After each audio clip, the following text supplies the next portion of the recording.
Facebook, WhatsApp, Instagram ఇవే కదా మనం రోజు ఈ పొజిషన్లో చూసేది.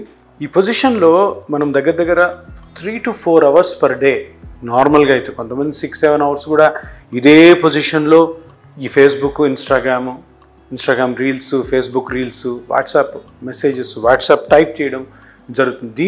దీంట్లో ఈ పనిలో ఉన్న మేజర్ డ్యామేజ్ ఏంటో చెప్పమంటారా?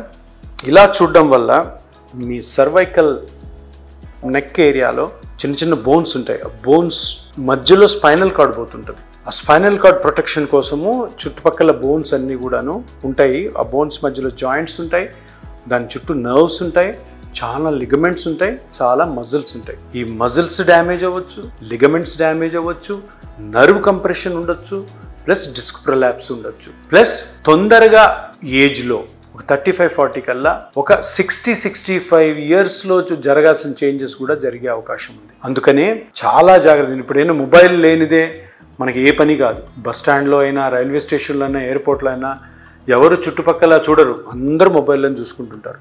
సో దీనివల్ల జరిగే హజార్డ్ ఏంటి అంటే మీ సర్వైకల్ నెక్ అన్నది ఏ విధంగానే డ్యామేజ్ అవ్వచ్చు. తప్పకుండా మీరు గమనించాల్సిందంటే ఎప్పుడు కూడాను మొబైల్ చూడాలనుకున్నప్పుడు మీరు కూర్చున్న పొజిషన్లో ఉండాలి. ఈ నెక్కి సపోర్ట్లో కూర్చోవాలి.